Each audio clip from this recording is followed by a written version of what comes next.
Troy from Aussie Rules Training. Just a video presentation today, on why I believe tactics are the most important aspect of coaching Aussie Rules football, especially at amateur and local level, especially in the lower levels of community football, because if you're more organised than the other team, where usually skill and high fitness aren't a factor, if you're more organised than the other team, then everything else being even, you're going to win. So I'm just going to go through a whole sort of 10-part flow of how it's all going to come back to why I believe tactics are the most important thing to focus on in your training. So we're going to just go through, we'll start off with the scenario, the tactics of the scenario, the psychological sort of warfare you go through within that, then the decision making and the technical skill. That's the order that I think that most things work in. At training, we'll go more to technical skill, which is just cone-to-cone kicking, and we start at the end. We don't start at the start, and then we might do scenarios at the end of training. So we need to flip how we train. Okay, so let's just going to start off with the scenario. So the basic scenario we're going to use is just a switch out of defence. So what we want is for player 3 to receive the ball on that far wing. Alright, so the tactics leading up to that is that if player 1 marks the ball, intercept mark, okay, then the play is for a short switch kick if it's there to player 2, and or a longer kick to player 3, or a switch kick, a double switch kick over to player 3.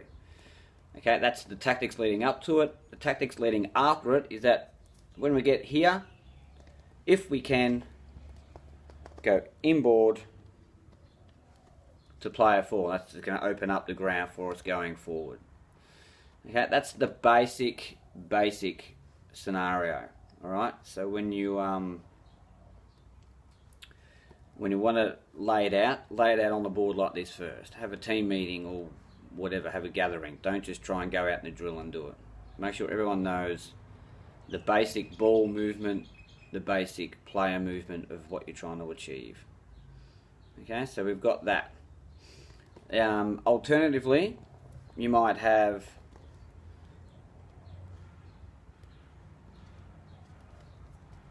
player 5 as a long down the line option off that switch, to cover for if the inboard kick is in there. So that's an alternative tactic. So you got your pre-tactic, which is the lead up. You got the post-tactic, which is what happens after, and the alternative tactic. Okay, another alternative might be that if nothing's on here, they might go back there, then inboard. They might go back over there, then inboard. Okay, can work a million different ways. But if you just stay with the basic structure, once you've got the basic structure, then you can get creative off it. Okay, don't get too creative too early before the foundation's there. Alright, so we've got the scenario and we've got what tactic we want to use. So that's step 1 and step 2. Okay, step 3, which is pretty important, something greatly overlooked. It's what happens psychologically. Alright, can I do this without smudging on my writing? Okay. So we're going to focus on player 3, because he's the kicker. He's got to make the most important decision. Alright, so what that decision is going to be based on is the individual player's confidence level. Are they a high confidence player, most of the time? Do they ebb and flow with high and low confidence depending on weather, opponents, pressure, good foot versus opposite foot, inside, outside, position on the ground, that type of thing, okay? Just that alone is going to dictate what the player can see, okay? So if he's not confident that he can perform a specific skill, he won't even see that option on the ground, okay? So it's very important. So confidence coaches, you need to build the confidence in your players. If it's there, then keep pumping it up. If it's not there, you're going to have to harness it into your players. Alright, what have we got there? Okay, so the next step is the knowledge of the game model and the tactics. So by knowing if the ball is in one place, such as player 1 taking that intercept mark, player 2, 3 and 4 should know immediately what their next moves are. Okay, so they've got to set up that 1 or 2 chain switch, the inboard kick, and if player 5 is involved, then they get over to that far half forward flank for a kick down the line.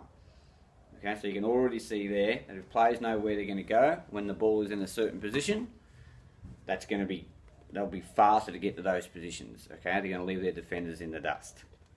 Okay, and that'll give them confidence because they know their tactics. Okay, so the confidence is already higher because they've got a framework to work within. What's that one saying? Alright, now we've got the kicker.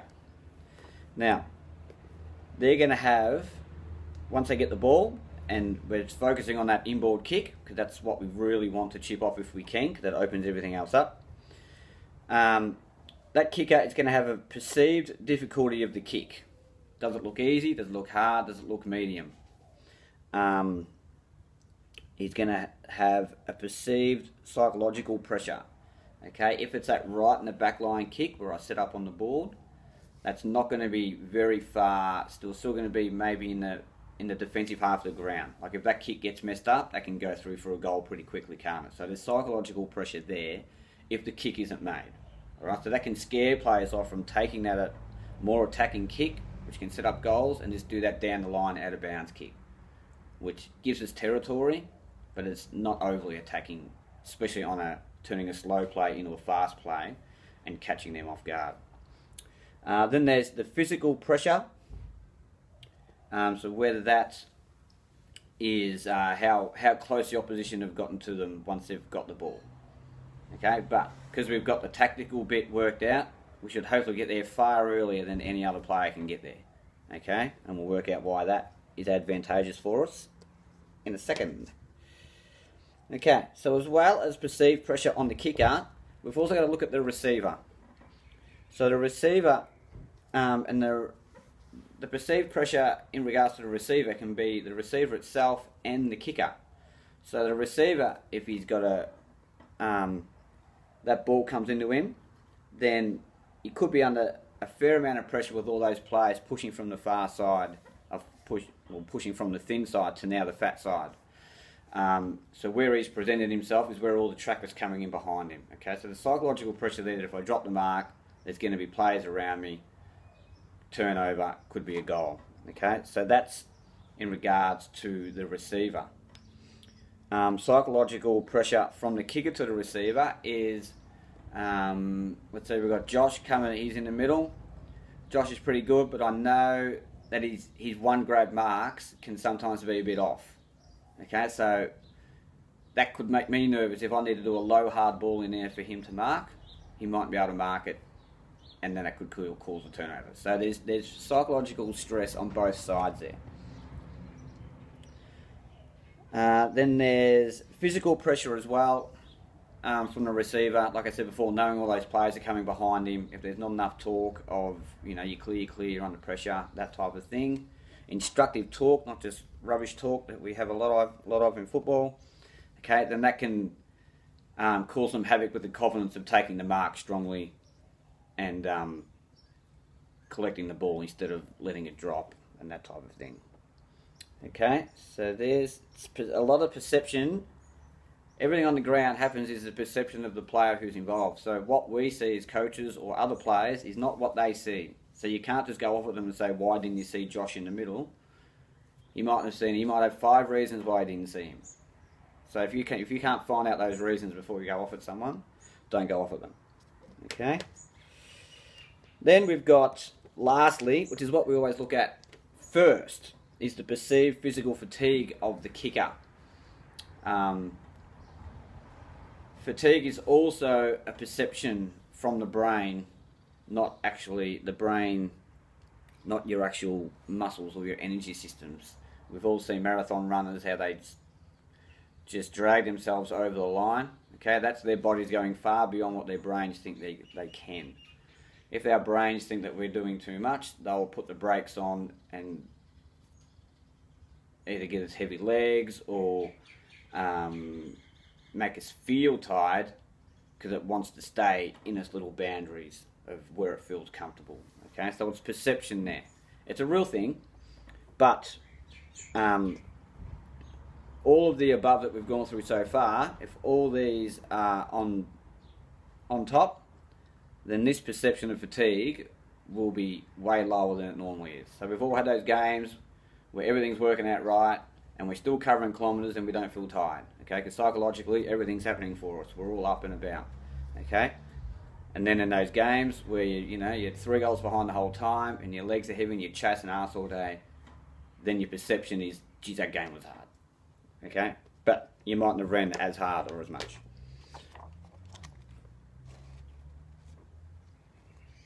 Alright. Point number 4, okay, now it's time to make the decision. Alright, so we haven't even got to the decision making yet. So, I'm going to have to read this.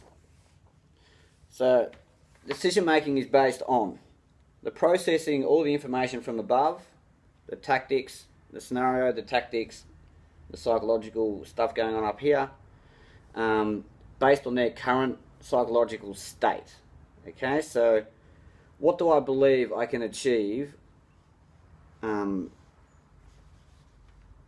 with minimal risk right now? Is that inboard kick on?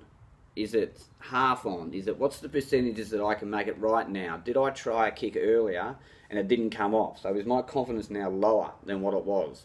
So that kick I might have taken earlier, I might be hesitant to do it now.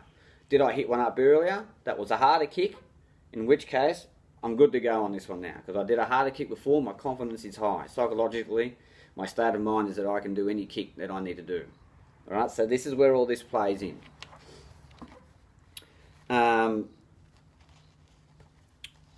What is in and out of my bandwidth right now? So that's all I talked about there. So your bandwidth is determined on your psychological state. What kicks can you do now? Definitely. What kicks are a bit too hard right now? What kicks are, I don't know, it'd be too easy, but they'll be within your bandwidth. Okay, that's going to ebb and flow from quarter to quarter. If you're having a bad quarter, your bandwidth will tighten up. If you're having a good quarter, your bandwidth will widen. Okay, you'll be able to do more things. That's that confidence thing again. It's that psychological proactive that we don't do anything for. We need to, because it can have huge implications. Okay, and then how can I stay within the game model and tactical framework? So if that onboard kick isn't on, how can I just not bomb that ball so everything else that we've set up tactically from forward to back falls apart? Okay, so that's where we had that alternative option of that long kick down the line. Okay, so this is up to the coaches to put this in. If that onboard kick isn't on, and that player is stuck here on the half-back flank, we don't want them to just wait for everyone to get over and then do a kick down the line. Okay, so bring in those alternate tactics, which might be the going back switch like I mentioned before. Okay, so that's it for part 1 of the video. Part 2 I'll come back with tomorrow, and we will be looking at technical skill, and then how it all looks in the flowchart, and then how do we teach it. Any questions? Let me know below.